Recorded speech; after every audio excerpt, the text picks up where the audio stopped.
نستغفره ونعوذ بالله من شرور أنفسنا ومن سيئات أعمالنا من يهده الله فلا مضل له ومن يضلل فلا هادي له وأشهد أن لا إله إلا الله وحده لا شريك له وأشهد أن محمدا عبده ورسوله يا أيها الذين آمنوا اتقوا الله حق تقاته ولا تموتن إلا وأنتم مسلمون يا أيها الناس اتقوا ربكم الذي خلقكم من نفس واحدة وخلق منها زوجها وبث منهما رجالا كثيرا ونساء واتقوا الله الذي تساءلون به والأرحام إن الله كان عليكم رقيبا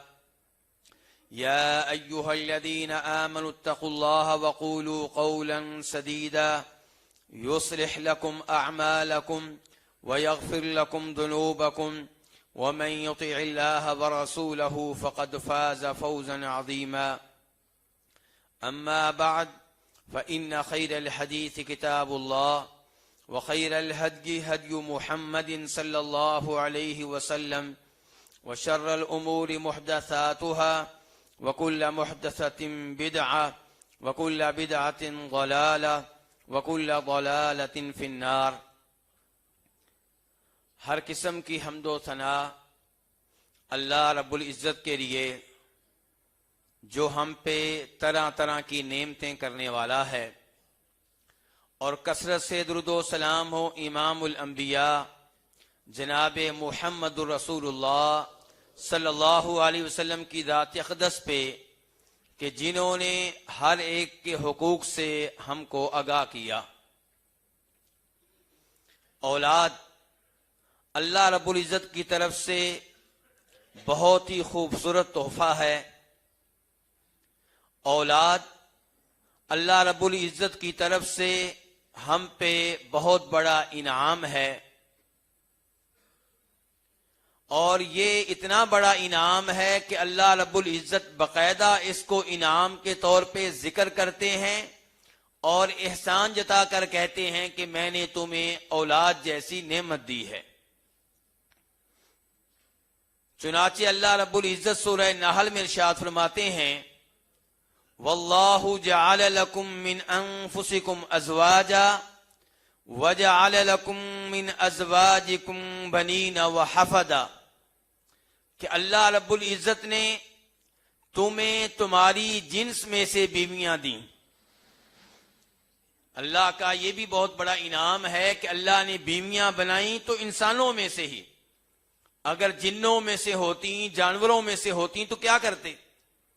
تو اللہ تعالیٰ کہہ رہے ہیں کہ اللہ کا تمہارے اوپر انعام ہے کہ اللہ نے تمہاری بیویاں تمہاری جنس میں سے بنائی ہیں، اور پھر اللہ نے تمہیں تمہاری بیویوں کے بطن سے، ان کے پیٹ سے بیٹے بھی دیے، اور اس کے بعد اللہ نے تمہیں پوتے بھی دیے۔ اور اللہ رب العزت سورہ شورى میں ارشاد فرماتے ہیں کہ للہ ملک السماوات والارض، آسمانوں و زمین کا مالک ایک اللہ ہے، اس کے علاوہ کوئی نہیں ہے۔ یخلق ما یشاء، وہ شہنشاہ جو چاہتا ہے پیدا کرتا ہے، اسے کوئی پوچھنے والا نہیں ہے۔ یہب لمن یشاء اناثا ویہب لمن یشاء الذکور، وہ جسے چاہتا ہے بیٹیوں جیسی نعمت سے نواز دیتا ہے، اور جسے چاہتا ہے بیٹوں جیسی نعمت سے نوازتا ہے۔ اور پھر اس کے بعد اللہ تعالیٰ فرماتے ہیں او یزوجہم ذکرانا و اناثا، اور کئی ایسے خوش نصیب ہیں جنہیں اللہ رب العزت بیٹوں اور بیٹیوں دونوں طرح کی نعمتوں سے نوازتا ہے۔ وَيَجْعَلُ مَن يَشَاءُ عَقِيمًا، اور کئی لوگ ایسے ہیں جنہیں اللہ رب العزت ان دونوں نعمتوں سے محروم رکھتا ہے۔ انہ علیم قدیر، کسی کو بیٹیوں سے نواز دینا، کسی کو صرف بیٹے دے دینا، کسی کو دونوں نعمتیں دینا اور کسی کو دونوں نعمتوں سے محروم کر دینا، یہ بغیر وجہ کے نہیں ہے، بغیر سبب کے نہیں ہے، بغیر علم کے نہیں ہے، بغیر حکمت کے نہیں ہے. یہ اس اللہ کے فیصلے ہیں جس سے بڑھ کر کوئی علم والا نہیں ہے. وہ بہتر سمجھتا ہے کہ کس کو بیٹیاں دینی ہیں، کس کو بیٹے دینے ہیں، کس کو دونوں نعمتیں دینی ہیں، اور کون وہ ہے جس کو دونوں نعمتوں سے محروم رکھنا ہے. اور پھر اپنے علم کے مطابق وہ جو چاہتا ہے کرتا ہے، کیونکہ وہ قدیر ہے، وہ قادر ہے. اولاد وہ عظیم نعمت ہے جس کے بغیر نبی بھی رہ نہ سکے. یہ وہ عظیم نعمت ہے جس کا اللہ سے سوال کرتے ہوئے بڑے بڑے نبی ہمیں نظر آتے ہیں. جناب ابراہیم علیہ السلام ابو الانبیاء ہیں، اللہ کے خلیل ہیں، اللہ کے لیے بڑی قربانیاں دی ہیں. اللہ کے سامنے ہاتھ اٹھایا تو کیا مانگا؟ ربی حب لی من الصالحین، کہ یا اللہ نیک اولاد کا متمنی ہوں، یا اللہ نیک اولاد لینے کے لیے سوالی بن کر حاضر ہوا ہوں. اور کبھی ہمیں زکریا علیہ السلام اللہ رب العزت کے سامنے گڑ گڑاتے ہوئے نظر آتے ہیں. کس کی خاطر؟ اولاد کی خاطر. ذکر رحمت ربک عبدہ زکریا اذ نادى ربہ نداء خفیا، کہ یہاں پہ اللہ رب العزت کی اس رحمت کا تذکرہ ہو رہا ہے جو اللہ نے اپنے بندے زکریا پہ کی. جب زکریا علیہ السلام نے نادا ربہ، اپنے رب کو پکارا، نداء خفیہ، چپکے چپکے سے، آہستہ آہستہ آواز میں اللہ کے سامنے گڑ گڑائے، اللہ کے سامنے روئے، اللہ سے بیٹے کا سوال کیا. اور کیا کہا؟ سوال کا انداز کیا ہے، اللہ سے مانگنے کا انداز کیا ہے، نبیوں سے سیکھا جائے. رب انی وہن العظم منی واشتعل الرأس شیبا ولم اکن بدعائک رب شقیا. یا اللہ میری ہڈیاں کمزور ہو گئیں، میرے سر کے بال سفید ہو چکے، میں بوڑھا ہو چکا، لیکن زندگی میں جب بھی تجھ سے مانگا ہے یا اللہ تو نے مجھے کبھی محروم نہیں کیا. تو نے بڑی نعمتیں مجھے دی ہیں، تو نے مجھے بہت نوازا ہے، اور آج پھر حاضر ہوا ہوں. وَإِنِّي خِفْتُ الْمَوَالِيَ مِنْ وَرَائِي، یا اللہ اگر میں اولاد کے بغیر فوت ہو گیا، بیٹے کے بغیر فوت ہو گیا، تو میرے رشتہ دار جن پہ میری نگاہ پڑتی ہے ان کی طرف سے مجھے برائیوں کا خطرہ ہے. وہ دین کا کام نہیں سنبھالیں گے بلکہ وہ برائیوں کا ارتکاب کریں گے. وَكَانَتِ امْرَأَتِي عَاقِرًا، یا اللہ میں یہ مانتا ہوں میری بیوی بانجھ ہے، لیکن فَهَبْ لِي مِن لَّدُنْكَ وَلِيًّا، یا اللہ مجھے وارث کی ضرورت ہے، یارثنی، جو میرا بھی وارث بنے، وَيَرِثُ مِنْ آلِ یعقوب، اور آل یعقوب کا، خاندان یعقوب کا بھی وارث بنے. کیا زکریا علیہ السلام کو اپنی زمینوں کی فکر تھی کہ میری زمینوں پہ قبضہ کس کا ہوگا، میری کوٹھیوں میں آ کے کون بیٹھے گا، میری گاڑی کون چلائے گا؟ آج ہمارا یہی مسئلہ ہے نا. عام طور پہ میرے جو بھائی اولاد نہ ملنے کی وجہ سے پریشان ہوتے ہیں، ان کی پریشانی یہ ہوتی ہے، اور میری ایسے بھائیوں سے درخواست یہ ہوتی ہے کہ آپ زمین کی فکر نہ کریں، دکان کی فکر نہ کریں، کاروبار کی فکر نہ کریں، اسے سنبھالنے والے ہزاروں ہیں. آپ یہ فکر کریں کہ میرے بعد میرے لیے دعائیں کرنے والا کون ہوگا. آپ یہ فکر کریں میرے بعد میرے لیے صدقہ جاریہ کون بنے گا. اس لحاظ سے بیٹے کی ہم سب کو ضرورت ہے، اور یہی کچھ جناب زکریا علیہ السلام کہہ رہے ہیں. انہیں جائیداد، زمین، درم و دینار کی کوئی پرواہ نہیں ہے. جو وارث مانگ رہے ہیں وہ وارث زمین کا نہیں مانگ رہے، دین کا وارث مانگ رہے ہیں. دوسرے لفظوں میں آج کی زبان میں کہ میری مسجد کون سنبھالے گا، میرے ممبر پہ کون کھڑا ہوگا، یہ کہنا چاہتے ہیں. وجعلہ ربی رضیہ، یا اللہ مجھے وارث کی ضرورت ہے، لیکن ایسا نہیں جو تیرا نافرمان ہو، ایسا نہیں جو کفر و شرک کا ارتکاب کرنے والا ہو، یا اللہ مجھے وہ وارث چاہیے جس پہ تو راضی ہو، وہ تیرے پہ راضی ہو۔ یا زکریا انا نبشرک بغلام اسمہ یحییٰ، زکریا آپ نے ہمیں پکارا، ہم سے دعا کی ہے، ہم سے مانگا ہے، خوشخبری آپ کو سناتے ہیں، آپ کو بیٹا بھی دیں گے اور بیٹے کا نام بھی ہم رکھ رہے ہیں، اس کا نام یحییٰ ہوگا، اور یہ وہ نام ہے جو اس سے پہلے کبھی کسی بچے کا نہیں رکھا گیا۔ یحییٰ زندگی پائے گا، زندہ رہے گا۔ انسان بھی عجیب ہے۔ زکریا علیہ السلام ایک طرف اللہ سے کہہ رہے تھے کہ بوڑھا ہو چکا ہوں، ہڈیاں کمزور ہو چکی ہیں، بیوی بانجھ ہے، لیکن تیری رحمت سے مایوس نہیں ہوں، اور جب خوشخبری ملی تو کیا کہہ رہے ہیں؟ کہتے ہیں یا اللہ بیٹا کہاں سے؟ انا یکون لی غلام، بیٹا کہاں سے آئے گا؟ میری بیوی تو بانجھ ہے، اور میں وقد بلغت من الکبر عتیہ، بڑھاپے کی آخری حدوں کو چھو رہا ہوں، مجھے بیٹا کیسے ملے گا؟ قال کذالک قال ربک هو علی ہین، جواب آیا کہ تمہارا رب یہ کہہ رہا ہے کہ بڑھاپے میں بانجھ عورت کو بیٹا دینا میرے لیے کچھ بھی مشکل نہیں ہے۔ زکریا وہ وقت یاد کرو جب آپ کچھ بھی نہیں تھے، اللہ نے آپ کو پیدا کیا تھا۔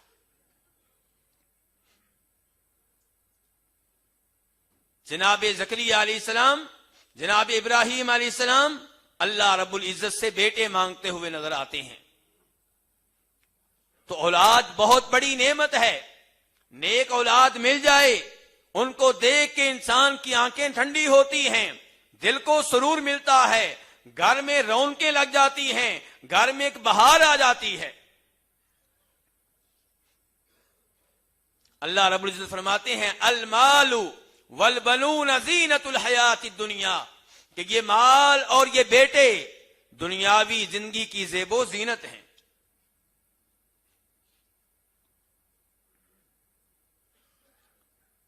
اولاد دینے والا کون ہے؟ اللہ رب العزت۔ جس اللہ نے یہ نعمت دی ہے اس اللہ نے اس نعمت کو استعمال کرنے کا طریقہ بھی بتایا ہے، اس نعمت کو کہاں پہ لگانا ہے، کیسے استعمال کرنا ہے، طریقہ استعمال کیا ہے، اور پھر اس اولاد کے والدین کے اوپر حقوق کیا ہیں، والدین کے اولاد کے اوپر حقوق کیا ہیں۔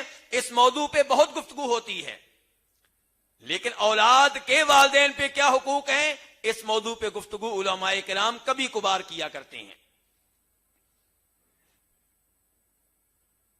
اولاد کا پہلا حق وہ ہے جو ان کے پیدا ہونے سے بھی پہلے سے ہے، ابھی دنیا میں نہیں آئے ہوتے، اس سے پہلے ہی ان کے والدین پہ ایک ذمہ داری عائد ہوتی ہے۔ وہ کیا؟ لڑکے پہ ذمہ داری عائد ہوتی ہے کہ جب اپنے لیے کوئی شریک حیات تلاش کر رہا ہو، دیکھ رہا ہو، تو اسے صرف اپنی بیوی کی نگاہ سے نہ دیکھے، اسے اپنے بچوں کی ماں کی نگاہ سے بھی دیکھے۔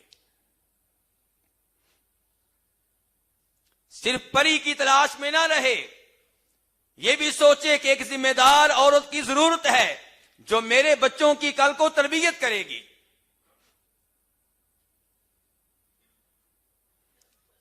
اور اگر آپ کو کوئی ایسی لڑکی مل رہی ہے جو بہت تعلیم یافتہ ہے، نہایت حسین و جمیل ہے، قد و قامت کے لحاظ سے بہت اچھی ہے، اسے دیکھ کے آپ کو سکون ملتا ہے، لیکن رب العزت کے ساتھ کفر و شرک کا ارتکاب کرنے والی ہے، اللہ کے علاوہ اوروں کی عبادت کرنے والی ہے، تو ایسی لڑکی سے نکاح کرنے کی اجازت نہیں ہے۔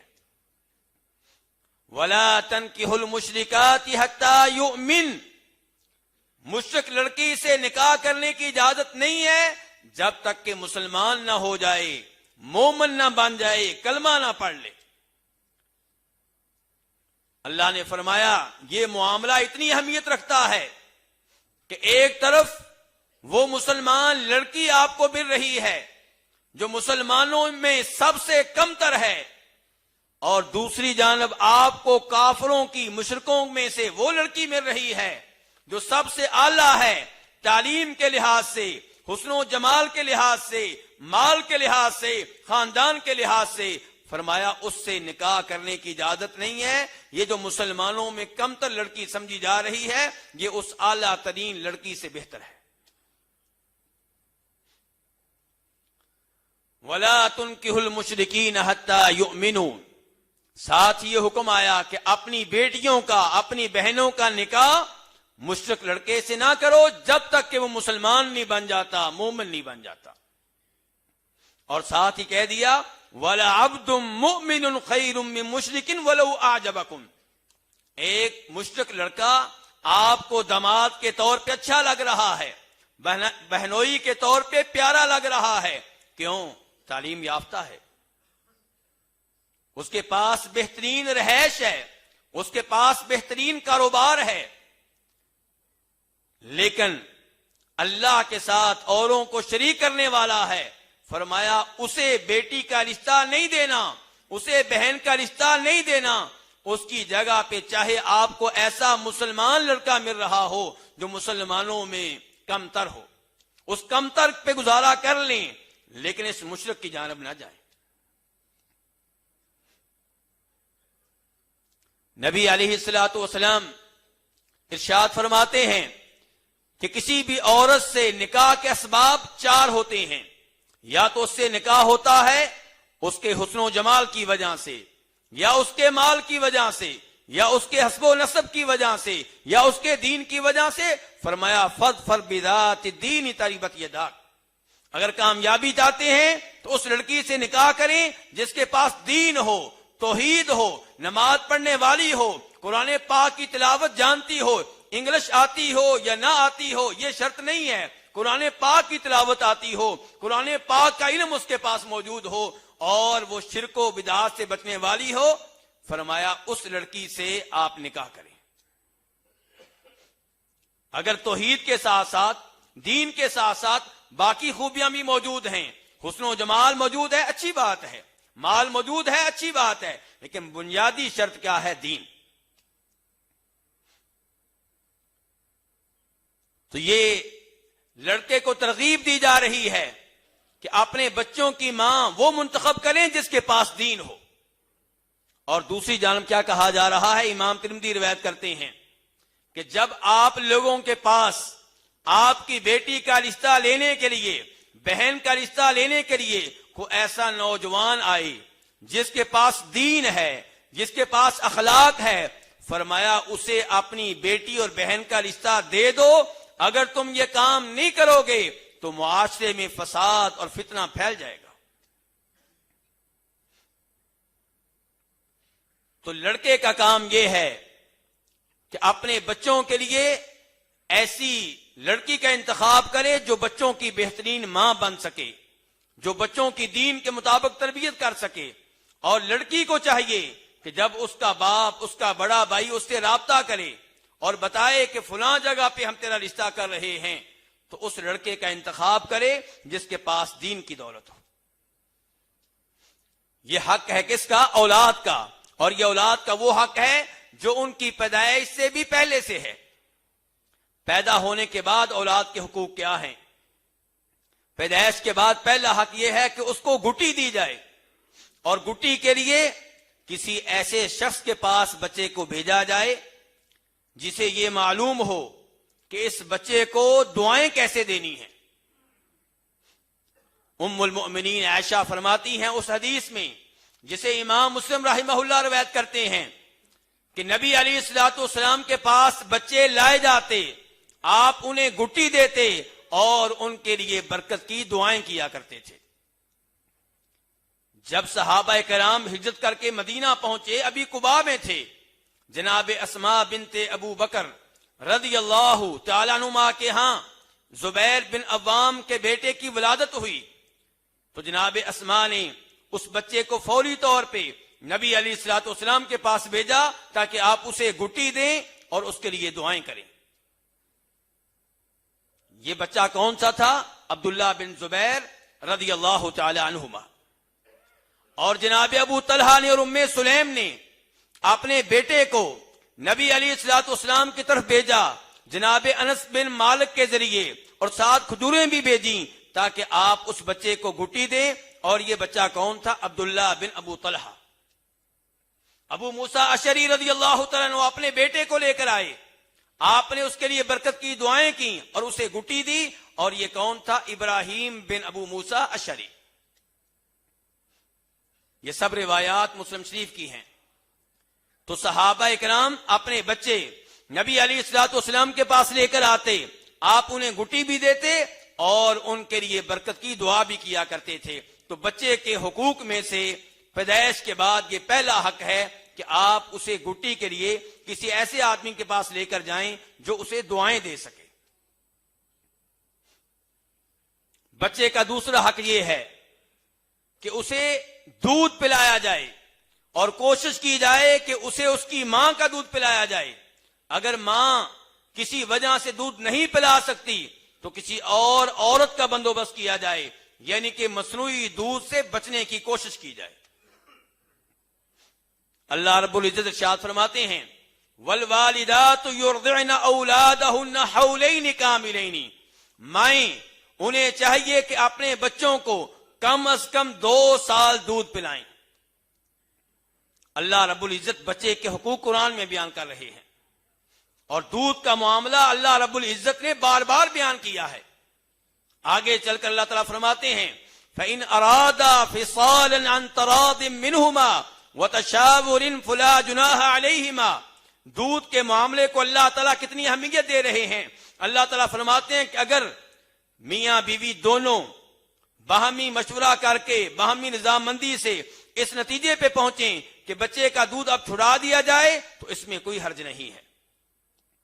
وَإِنْ أَرَدْتُمْ أَن تَسْتَرْضِعُوا، اور اگر ماں کسی وجہ سے دودھ نہیں پلا سکتی، بیمار ہے، اس کا دودھ کم ہے، تو اللہ تعالیٰ لڑکے کے باپ سے لڑکی کے باپ سے کہہ رہے ہیں تم کسی اور عورت سے دودھ پلوا سکتے ہو اور اسے معاوضہ دینا ہوگا۔ اگر بچے کی ماں کو طلاق ہو چکی ہے، اللہ تعالیٰ کہتے ہیں فَإِنْ أَرْضَعْنَ لَكُمْ فَآتُوهُنَّ أُجُورَهُنَّ، تب بھی اس عورت کو یہ حق حاصل ہے کہ اپنے اس بیٹے کو دودھ پلائے، لیکن چونکہ اب اسے طلاق ہو چکی ہے، اب لڑکے کے باپ پہ لڑکی کے باپ پہ واجب ہے کہ دودھ پلانے کا معاوضہ ادا کرے۔ لیکن اللہ تعالیٰ اس مسئلے کو بار بار بیان کر رہے ہیں، اس مسئلے کو کتنی اہمیت دے رہے ہیں، اور آج آپ کی سائنس، آج آپ کے ڈاکٹر کہتے ہیں کہ ماں کے دودھ کا کوئی اور دودھ متبادل نہیں ہے۔ تو یہ بچے کے حقوق میں سے وہ حق ہے جسے قرآن نے بار بار بیان کیا ہے۔ اولاد کے والدین پہ حقوق میں سے تیسرا حق یہ ہے کہ بچے کا بہترین نام رکھا جائے، ایسا نام جو شریعت کے مطابق ہو، ایسا نام جس کا معنی قرآن و حدیث کے مخالف نہ ہو، ایسا نام جس کی وجہ سے معاشرے میں بچے کا مذاق نہ اڑایا جائے، اسے حقیر نہ سمجھا جائے۔ امام مسلم رحمہ اللہ روایت کرتے ہیں جناب عبداللہ بن عمر رضی اللہ تعالیٰ عنہما سے کہ نبی علیہ الصلوۃ والسلام نے ارشاد فرمایا کہ تمہارے ناموں میں سے جو نام اللہ کو سب سے پیارے لگتے ہیں وہ ایک عبداللہ ہے، دوسرا عبد الرحمن ہے۔ نبی علیہ الصلوۃ والسلام نے اسی لیے جب جناب اسماء نے اپنے بیٹے کو گٹی کے لیے بھیجا تو خود آپ نے اس بچے کا نام عبداللہ رکھا تھا، عبداللہ بن زبیر۔ تو وہ نام جن ناموں میں بچے کے بندہ ہونے کی نسبت اللہ کی طرف ہو رہی ہو، یہ بہترین نام ہے۔ عبداللہ، عبد الرحمن، عبد الخالق، عبد الرزاق، عبد الرازق، یہ بہترین نام ہے۔ وہ الگ بات ہے کہ آج کل لوگ فون کرتے ہیں کہ ہمیں کوئی نیا نام چاہیے، یہ پرانے نام ہی چاہیے ہمیں۔ لوگ کافی ماڈرن ہو چکے ہیں، جبکہ نبی علیہ الصلوۃ والسلام نے کیا کیا تھا؟ مسلم شریف کی حدیث ہے، آپ اعلان کرتے ہیں صحابہ کرام کے سامنے، ولد لی اللیلۃ غلام، آج رات اللہ نے مجھے بیٹا دیا ہے، فسمیتہ باسم ابی ابراہیم، میں نے اس کا نام اپنے باپ ابراہیم علیہ السلام کے نام پہ ابراہیم رکھا ہے۔ بچوں کے نام رکھیں انبیاء کرام علیہم الصلوۃ والسلام کے نام پہ، صحابہ کرام کے نام پہ، یہ ہے طریقہ نبی علیہ الصلوۃ والسلام کا، یہ ہے طریقہ صحابہ کرام کا۔ آپ سب جانتے ہیں جناب علی کی اولاد میں، جناب حسن کی اولاد میں، جناب حسین کی اولاد میں ایسے بچے موجود تھے، اس کا نام ابو بکر بن علی، ابو بکر بن حسن، ابو بکر بن حسین، عمر بن علی، عمر بن حسن، عمر بن حسین۔ آل بیت جناب ابو بکر اور جناب عمر کے ناموں پہ اپنے بچوں کے نام رکھا کرتے تھے۔ ابو موسیٰ اشعری کے بیٹے کو جب لایا گیا، آپ نے گٹی دی تو آپ نے اس بچے کا نام بھی ابراہیم رکھا تھا۔ لیکن اگر ایسا کوئی نام ہو جس کا معنی شریعت کے لحاظ سے مناسب نہ ہو تو اس کو تبدیل کر دینا چاہیے۔ جناب عمر فاروق کے خاندان کی کسی بچی کا نام آسیہ رکھا گیا، آسیہ عین کے ساتھ، یعنی کہ اللہ کی نافرمان، اللہ کی باغی، تو انہوں نبی علیہ الصلوۃ والسلام نے نام تبدیل کیا اور آسیہ کی بجائے بچی کا نام جمیلہ رکھ دیا۔ یہ بھی مسلم شریف کی روایت ہے۔ تو بچوں کے وہ نام رکھے جائیں جو پیارے پیارے ہوں اور جن کے بچوں پہ اچھے اثرات پڑیں۔ اچھے اثرات سے میری مراد یہ ہے کہ بچے کو جب کل کو پتا چلے کہ میرا نام عمر ہے تو عمر کیوں ہے، عمر کون تھے، ان کے کیا کارنامے ہیں، مجھے بھی ویسا بننا چاہیے، مجھے بھی ان کے نقش قدم پہ چلنا چاہیے۔ اثرات سے میری مراد یہ ہے، اثرات سے میری مراد یہ نہیں ہے کہ جی لوگ کہہ رہے ہیں بچے کے نام تبدیل کریں کیونکہ اسی نام کی وجہ سے مصیبتوں میں پھنسا ہوا ہے، نام تبدیل کریں گے تو مصیبتوں سے نکل آئے گا، یہ میری مراد قطعاً نہیں ہے۔ بچے کے حقوق میں سے چوتھا حق یہ ہے کہ 7ویں دن اس کے سر کے بال مونڈے جائیں۔ اس کا تذکرہ کئی احادیث میں آیا ہے۔ ایک حدیث جسے امام ترمذی روایت کرتے ہیں، امیر المؤمنین خلیفہ راشد جناب علی بن ابو طالب رضی اللہ تعالیٰ عنہ سے، اس میں یہ آتا ہے کہ نبی علیہ الصلوۃ والسلام نے اپنی صاحبزادی جناب فاطمہ کو مخاطب کر کے کہا تھا، یا فاطمہ احلقی رأسا، کہ اے فاطمہ حسن کے سر کے بال مونڈ دو اور ان بالوں کا وزن کرو، جتنا وزن بنے اس مقدار میں چاندی اللہ کی راہ میں صدقہ خیرات کر دو۔ یہ بھی بچے کے حقوق میں سے ایک حق ہے۔ بچے کے حقوق میں سے ایک حق یہ ہے کہ آپ اس کا عقیقہ کریں۔ ہم مٹھائی تقسیم کرنے پہ پیسہ خرچ کر دیں گے، دیگر رسوم و رواج پہ پیسہ خرچ کر دیں گے، لیکن عقیقہ جس کی شریعت نے ترغیب دی ہے وہ کرنے سے بہت سے والدین محروم ہیں۔ جبکہ نبی علیہ الصلوۃ والسلام کی حدیث کا مطالعہ کیا جائے تو یوں لگتا ہے کہ جیسے عقیقہ مستحب نہیں بلکہ واجب ہو۔ مثال کے طور پہ ایک حدیث میں آپ ارشاد فرماتے ہیں جسے امام ابو داؤد رحمہ اللہ روایت کرتے ہیں، شیخ البانی نے صحیح قرار دیا ہے کہ کل غلام رہینۃ بعقیقتہ تذبح عنہ یوم سابعہ ویحلق ویسمى، کہ ہر بچہ اپنے عقیقے کے بدلے میں گروی رہتا ہے، یعنی کہ جب تک اس کا عقیقہ نہیں ہوگا وہ گروی رہے گا۔ اگر آپ کسی سے قرضہ لیں اور اس کے پاس اپنے زیورات یا اپنی گاڑی یا اپنا مکان گروی کے طور پہ رکھیں تو مکان کو چھڑانے کا طریقہ کیا ہوگا، گاڑی کو واپس لینے کا طریقہ کیا ہوگا، زیورات کو واپس لینے کا طریقہ کیا ہوگا، قرض واپس کرنا ہوگا۔ واپس نہیں کریں گے وہ چیز جو آپ نے گروی رکھوائی ہے نہیں ملے گی۔ اور یہاں پہ نبی علیہ السلام فرما رہے ہیں ہر بچہ اپنے عقیقے کے بدلے میں گروی رہتا ہے، یعنی کہ جب تک عقیقہ نہیں ہوگا وہ گروی ہی رہے گا۔ گروی رہنے سے کیا مراد ہے؟ علماء کرام نے اس کے کئی مفہوم بیان کیے ہیں۔ ایک مفہوم وہ ہے جو امام احمد بن حنبل رحمہ اللہ نے بیان کیا ہے کہ ایسا بچہ اگر چھوٹی عمر میں فوت ہو جاتا ہے تو روز قیامت والدین کی شفاعت نہیں کر سکے گا، کیونکہ اس کا عقیقہ نہیں ہوا۔ تو اللہ کے رسول علیہ السلام اس حدیث میں فرما رہے ہیں کہ بچہ عقیقے کے بدلے میں گروی رہتا، عقیقہ کب ہوگا؟ فرمایا 7ویں دن ہوگا، اور اسی دن اس کے سر کے بال مونڈے جائیں اور اس کا نام بھی رکھا جائے۔ عقیقہ کے موضوع پہ امام نسائی اور امام بخاری یہ روایت بھی لے کر آئے ہیں کہ جناب سلمان بن عامر الضبی روایت کرتے ہیں، نبی علیہ الصلوۃ والسلام نے ارشاد فرمایا مال غلام عقیقۃ، کہ ہر بچے کا عقیقہ ہوگا، اور فرمایا فاحریقوا عنہ دما وامیطوا عنہ الاذى، ہر بچے کی جانب سے خون بہاؤ، جانور ذبح کرو اور اس کی تکلیف کو دور کرو۔ اب یہاں پہ دیکھیں، تینوں الفاظ سے ایسے لگتا ہے کہ جیسے عقیقہ واجب ہو۔ ایک تو آپ کہہ رہے ہیں کہ ہر بچے کے ساتھ عقیقہ ہے، یہ الفاظ وجوب والے الفاظ ہیں۔ دوسری جانب آپ کہہ رہے ہیں حکم دیتے ہوئے، آرڈر دیتے ہوئے کہ ہر بچے کی طرف سے خون بہاؤ، جانور ذبح کرو، یہ الفاظ بھی وجوب پہ دلالت کرتے ہیں۔ پھر آپ کہہ رہے ہیں عقیقہ کرو، اس کی تکلیف کو دور کرو، اس کا مطلب یہ ہے کہ عقیقہ نہیں ہوگا، اس کی تکلیف دور نہیں ہوگی، تو یہ چیز بھی وجوب پہ دلالت کرتی ہے۔ تیسری طرف جناب عائشہ رضی اللہ تعالی عنہا اس حدیث میں ارشاد فرماتی ہیں جسے امام ترمذی روایت کرتے ہیں کہ نبی علیہ الصلوۃ والسلام نے ہمیں حکم دیا تھا، جناب عائشہ کہہ رہی ہمیں حکم دیا تھا کہ ہم لڑکے کی طرف سے 2 بکرے ذبح کریں اور لڑکی کی جانب سے 1 بکرا ذبح کریں۔ اکثر علماء کرام یہ سمجھتے ہیں کہ عقیقہ واجب نہیں بلکہ مستحب ہے۔ چلے ہم مان لیتے ہیں مستحب ہے، پھر بھی والدین کو چاہیے کہ خیر کا یہ کام کرنا چاہیے، نبی علیہ الصلوۃ والسلام کی سنت ہے، آپ نے بار بار اس کی ترغیب دی ہے، بار بار اس کے بارے میں تعلیمات دی ہیں۔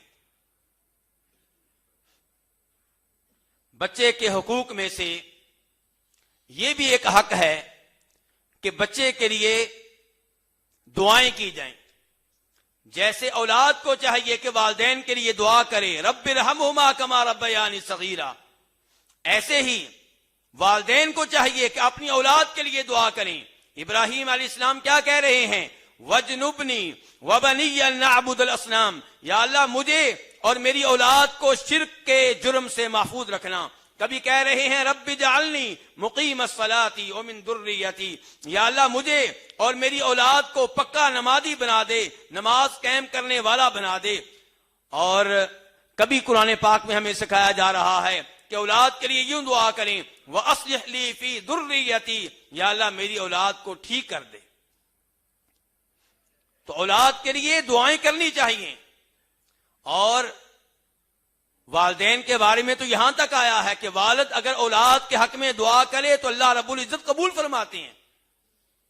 امام ابو داؤد وغیرہ روایت کرتے ہیں 3 دعوات مستجابات لا شک فیہن، 3 طرح کی دعائیں ہیں قبول ہوتی ہیں، ان کے قبول ہونے کے بارے میں کوئی شک و شبہ نہیں ہے۔ نمبر 1 مظلوم کی دعا ظالم کے خلاف، نمبر 2 مسافر کی دعا جو حالت سفر میں کرے، نمبر 3 والد کی دعا جو اولاد کے حق میں کرے۔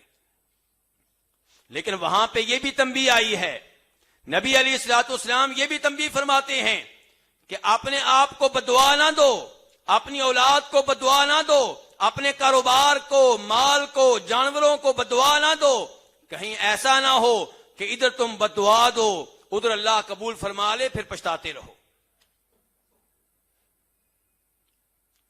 آپ دیکھیے کہ یعقوب علیہ السلام معلوم ہو چکا کہ میرے اپنے بیٹوں نے یوسف علیہ السلام کو تنگ کیا، کنویں میں پھینکا اور مجھے اتنے سال پریشان رکھا، ان کی وجہ سے میری بنائی چلی گئی، ان کی وجہ سے مجھے اتنے سال رونا پڑا، مصائب میں مبتلا ہونا پڑا۔ جب حقیقت حال منکشف ہو گئی، حقیقت حال واضح ہو گئی، پتا چل گیا کہ مجرم یہی تھے، پھر بھی ان کو بددعا نہیں دی، کیا کہا؟ سوف استغفر لکم ربی، بیٹو میں تمہارے لیے اللہ تعالیٰ سے معافی مانگوں گا، استغفار کروں گا۔ انہ هو الغفور الرحیم، اور وہ بخشنے والا نہایت رحم کرنے والا ہے۔ اولاد کے حقوق میں سے ایک حق یہ بھی ہے کہ اولاد سے پیار کیا جائے. والدین اولاد کے ساتھ نرمی کا رویہ اپنائیں. بے جا ڈانٹنا اور بغیر کسی وجہ کے ان کی بےعزتی کرنا، انہیں برا بھلا کہنا، یہ نبی علیہ الصلوۃ والسلام کا طریقہ نہیں ہے، آپ کی سنت نہیں ہے. آپ تو اپنے بچوں سے پیار کیا کرتے تھے. جناب ابو ہریرہ کہتے ہیں نبی علیہ الصلوۃ والسلام نے ایک بار جناب حسن کو بوسہ دیا. اقرا بن حابس تمیمی پاس بیٹھے ہوئے ہیں، کہنے لگے اللہ کے رسول علیہ السلام میرے 10 بچے ہیں، میں نے ان میں سے کبھی بھی کسی کو بوسہ نہیں دیا. تو نبی علیہ السلام نے فرمایا من لا یرحم لا یرحم، جو کسی پہ رحم نہیں کرتا، بچوں پہ رحم نہیں کرتا، بچوں سے پیار نہیں کرتا، آسمان والا اس پہ رحم نہیں کرتا. تو آپ نے کیا ترغیب دی ہے کہ بچوں سے پیار کیا جائے، ان سے محبت کی جائے. نبی علیہ الصلوۃ والسلام نے تو وہ بھی عظیم نمونہ پیش کیا کہ ابو قتادہ انصاری کہتے ہیں اس حدیث میں جسے امام بخاری روایت کرتے ہیں کہ آپ مسجد میں تشریف لائے اور آپ نے امامہ کو کندھوں پہ اٹھایا ہوا ہے، اسی حالت میں آپ نے نماز پڑھائی. جب آپ سجدے میں جاتے، رکوع میں جاتے، امامہ کو زمین پہ رکھ دیتے، کھڑے ہوتے کندھوں پہ دوبارہ اٹھا لیتے. صحابہ کرام کے سامنے یہ پیار، یہ محبت کا مظاہرہ آپ نے کیا. صحابہ کرام کو اور ان کے ذریعے ہمیں سبق دیا کہ اپنے بچوں سے اس انداز سے پیار کیا جائے، محبت کی جائے. اور یہاں پہ پیار آپ نے بچی سے کیا ہے، بچے سے نہیں. ہمارے ہاں یہ ہے کہ بیٹوں سے پیار کیا جائے اور بیٹی کو بس پیسہ دے دو، کھانا وغیرہ دے دو، لیکن باقی اٹھانا، پیار کرنا یہ ہمارے ہاں نہیں ہے. جبکہ نبی علیہ الصلوۃ والسلام بچوں سے بھی پیار کر رہے ہیں، بچیوں سے بھی پیار کر رہے ہیں. اللہ رب العزت سے دعا ہے کہ اللہ تعالی ہمیں اولاد کے حقوق سمجھنے کی توفیق عنایت فرمائے. کچھ حصہ رہ چکا ہے، دوسرے خطبے میں انشاءاللہ بیان کرتا ہوں.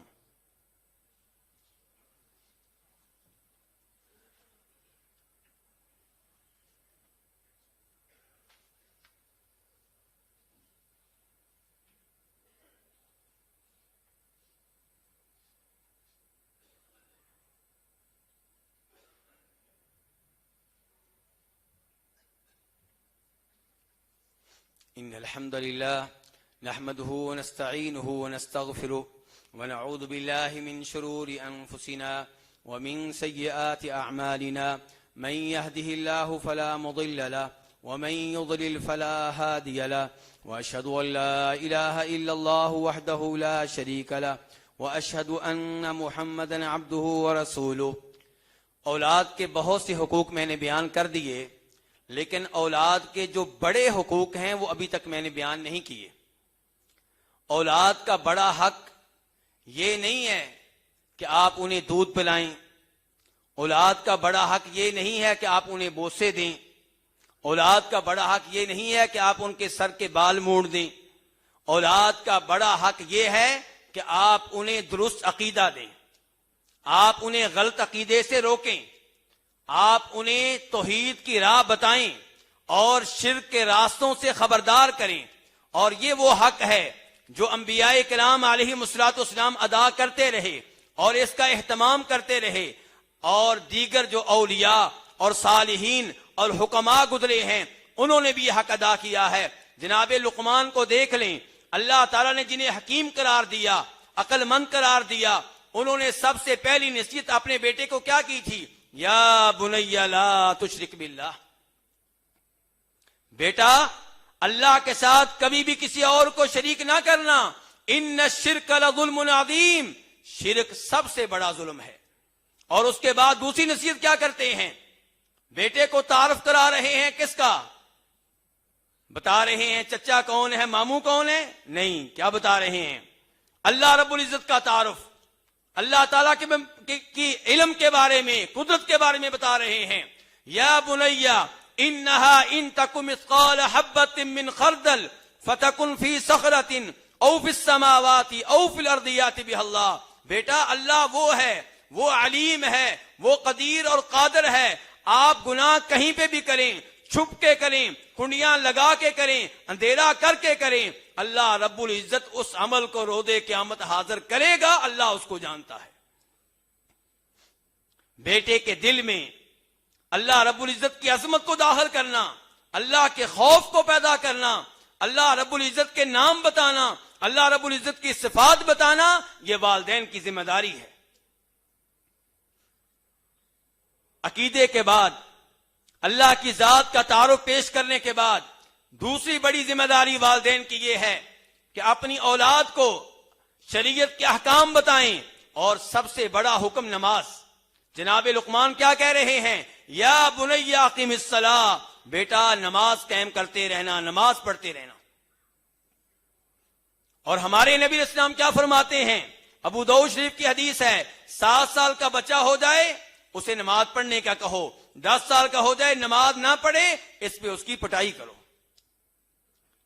عقیدہ توحید کے بعد سب سے زیادہ اہمیت کس چیز کی ہے؟ نماز کی ہے۔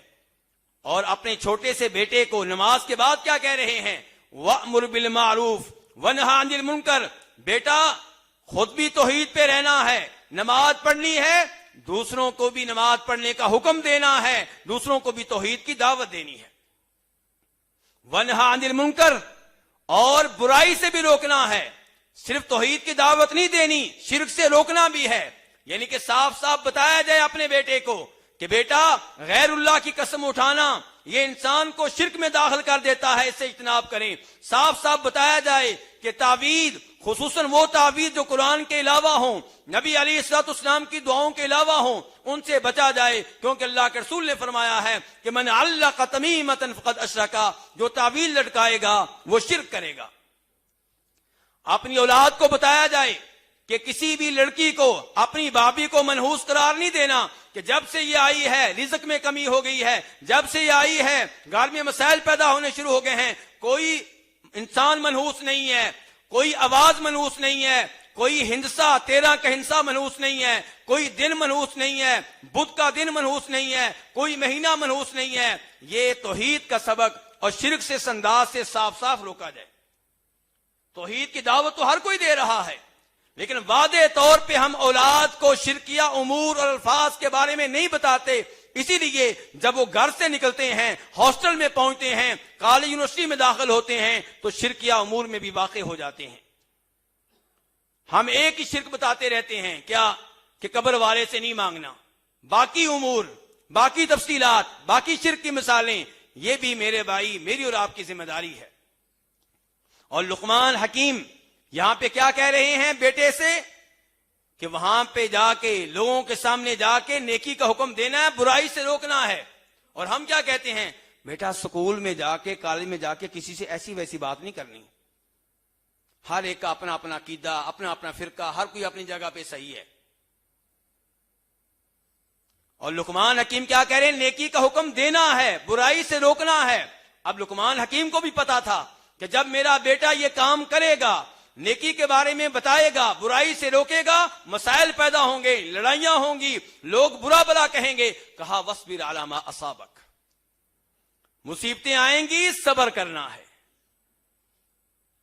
مصیبتیں آئیں گی برداشت کا مظاہرہ کرنا ہے، لوگ برا بلا کہیں گے سن کے پی جانا ہے۔ اور یہاں سے یہ بھی پتا چلا کہ علم لینا نہایت ضروری ہے۔ والدین کی ذمہ داری ہے کہ اولاد کو علم دیں، تعلیم دیں، کیونکہ تعلیم کے بغیر کیسے پتا چلے گا کہ یہ نیکی کا کام ہے، یہ برائی کا کام ہے۔ تعلیم کے بغیر یہ چیز ممکن نہیں ہے۔ فرماتے ہیں ان ذالک من عزم الامور، نیکی کا حکم دینا، برائی سے روکنا اور آنے والی مصیبتوں پہ صبر کرنا، یہ وہ عظیم کام ہے جو وہ لوگ کیا کرتے ہیں جو ہمت والے ہوتے ہیں۔ اس کے بعد لقمان حکیم نے اپنے بیٹے کو تعلیم دی ہے کس کی؟ اخلاقیات کی، یعنی کہ سب سے پہلے عقیدہ سکھایا، اللہ کی ذات کا تعارف پیش کیا، دوسرے نمبر پہ احکام بتائے، نماز پڑھنے کے بارے میں کہا، نیکی کا حکم دینے کے بارے میں، برائی سے روکنے کے بارے میں تلقین کی، اور آنے والے مسائل پہ صبر کرنے کا درس دیا۔ اس کے بعد اخلاق کی طرف آئے ہیں۔ اخلاق کا نمبر آخر میں آتا ہے، کیا کہا؟ وَلَا تُصَعِّرْ خَدَّكَ لِلنَّاسِ وَلَا تَمْشِ فِي الْأَرْضِ مَرَحًا، لوگوں کو حقیر نہیں جاننا، حقارت کی وجہ سے لوگوں کی طرف نہ دیکھنا، بات کرنا تکبر کے انداز میں۔ فرمایا بیٹا یہ کام نہ کرنا۔ ولا تمشی فی الارض مرحا، زمین میں اکڑ کر نہیں چلنا۔ اور قرآن پاک دوسری جگہ پہ کہتا ہے ہر اس شخص کو جو اکڑ کر چلتا ہے، تکبر کرتا ہے، کیوں اکڑتے ہو، تکبر کیوں کرتے ہو؟ انک لن تخلق الارض ولن تبلغ الجبال طولا، تم زمین کو پھاڑ نہیں سکتے، اور جتنی بھی ترقی کر لو تم پہاڑ کی بلندی تک نہیں پہنچ سکتے، پھر تکبر کس بات کا، بڑے کیوں بنتے ہو؟ اس کے بعد کہا ولا تصعد خدک للناس ولا تمشی فی الارض مرحا ان اللہ لا يحب كل مختال فخور، اللہ تعالیٰ تکبر کرنے والے کو، فخر کرنے والے کو پسند نہیں کرتے۔ وقصد فی مشیک واغضض من صوتک، کہ جب چلنا ہے تو چال میں میانہ روی ہو، اس میں تکبر والا انداز نہ ہو، اور جب بات کرنی ہے تو چیخنے چلانے کی ضرورت نہیں ہے، بغیر ضرورت کے اپنی آواز کو بلند کرنا، فرمایا اس کی ضرورت نہیں ہے۔ ان انکر الاصوات لصوت الحمیر، سب سے بری آواز کس کی ہوتی ہے؟ گدھے کی آواز ہوتی ہے۔ تو یہ جناب لقمان حکیم ہمارے لیے بہترین نمونہ ہیں۔ سورہ لقمان کا مطالعہ کیجئے تاکہ آپ اپنی اولاد کی تربیت کا حق ادا کر سکیں۔ جناب لقمان نے بہترین نمونہ پیش کیا ہے، اور اللہ کو اتنا پسند آیا ہے کہ اللہ نے اس کو قرآن کا حصہ بنا دیا ہے۔ حالانکہ جناب لقمان نبی نہیں ہیں، ان کے نبی ہونے کے بارے میں کوئی دلیل نہیں مل سکی۔ اللہ نے یہ کہا کہ ہم نے ان کو حکمت دی تھی، دانائی دی تھی، عقل مندی دی تھی۔ تو حکیم یہ ہوتے ہیں جو اپنے بچوں کو صحیح عقیدہ سکھاتے ہیں، جو نماز پڑھنے کا حکم دیتے ہیں، جو نیکی کے احکام کی طرف بچوں کی رہنمائی کرتے ہیں، جو برائی سے روکتے ہیں، جو تکبر سے روکتے ہیں، جو لوگوں کو حقیر جاننے سے روکتے ہیں، یہ حکیم ہوا کرتے ہیں۔ اور جو گھر میں عقیدے کے موضوع پہ بات ہی نہ کرے، اور بچے کو یہ بھی کہے کہ اسکول میں جا کے، کالج میں جا کے اس موضوع پہ گفتگو نہیں کرنی، وہ حکیم ہیں یا نہیں، ان آیات کی روشنی میں خود فیصلہ کر لیں۔ اللہ رب العزت سے دعا ہے اللہ تعالی ہمیں اپنی اپنی اولاد کے حقوق ادا کرنے کی توفیق دے، اور اس عظیم نعمت کی قدر کرنے کی توفیق دے، اور ہمیں یہ بات جاننے کی توفیق دے کہ جو نعمتیں دینے والا ہے اس کی ہدایات کے مطابق، اس کی تعلیمات کے مطابق اس نعمت کا استعمال کرنا چاہیے۔ اللہ رب العزت ہم سب کی اولاد کی حفاظت فرمائے، انہیں قرآن کا حافظ بنائے، انہیں دین کا عالم بنائے۔ یا اللہ ہم سب کو اور ہماری اولاد کو جب بھی موت دینا، اسلام پہ دینا، توحید پہ دینا، ایمان پہ دینا۔ یا اللہ روز قیامت ان میں شامل فرمانا جن کی نبی علیہ الصلوۃ والسلام شفاعت فرمائیں گے، جو آپ کے جھنڈے کے نیچے جمع ہوں گے، جن کو آپ کے حوض کوثر سے پانی پینے کا اعزاز ملے گا۔ یا اللہ ہمارے حکمرانوں کو قرآن و حدیث کا مطالعہ کرنے کی توفیق دے، قرآن و حدیث کا نظام نافذ کرنے کی توفیق دے۔ یا اللہ تمام مسلمان ممالک کی حفاظت فرما۔ یا اللہ مظلوم مسلمان جہاں پہ بھی ہیں، جس ملک میں بھی ہیں، یا اللہ ان کی مدد فرما، یا اللہ ان کی نصرت فرما۔ یا اللہ ظلم کرنے والوں کو تباہ و برباد فرما۔ یا اللہ جتنے ہمارے بھائی، دوست، احباب بیمار ہیں سب کو شفا دے۔ یا اللہ اس مرکز کے کئی قاری صاحبان بیمار ہیں، ان کے لیے دعا کرتا ہوں یا اللہ ان کو شفا دے۔ اور یہ بھی میرے بھائی نے یہ درخواست بھیجی ہے دعا کی، ان کے لیے بھی دعا کرتے ہیں کہ یا اللہ ان کے مریض کو بھی شفا دے۔ یا اللہ جتنے مسلمان مریض ہیں سب کو صحت و تندرستی سے نواز۔ یا اللہ جب تک بیماری موجود ہے اس پہ صبر کرنے کی توفیق دے۔ یا اللہ ہمیں نہ آزما، یا اللہ ہم اس قابل نہیں ہیں کہ ہم تیری آزمائشوں پہ پورا اتر سکیں۔ یا اللہ ہمارے ساتھ رحمت کا معاملہ فرما، یا اللہ ہمارے ساتھ اپنے فضل و کرم والا معاملہ فرما۔ یا اللہ یہ بیماریاں اٹھا لے، جب تک موجود ہیں یا اللہ صبر کرنے کی توفیق دے۔ یا اللہ ان کو ہمارے گناہوں کے جڑنے کا باعث اور سبب بنا دے۔ یا اللہ ان کی وجہ سے ہمارے درجات بلند فرما۔ یا اللہ ہمیں اسی طرح نمازیں پڑھنے کی، روزے رکھنے کی، حج کرنے کی بار بار توفیق دے، اور اپنی اولاد کی صحیح تربیت کرنے کی توفیق دے۔ ان اللہ یأمر بالعدل والاحسان وایتاء ذی القربى وینہی عن الفحشاء والمنکر والبغی یعظکم لعلکم تذکرون۔ سبحان ربک رب العزة عما یصفون وسلام علی المرسلین والحمد للہ رب العالمین۔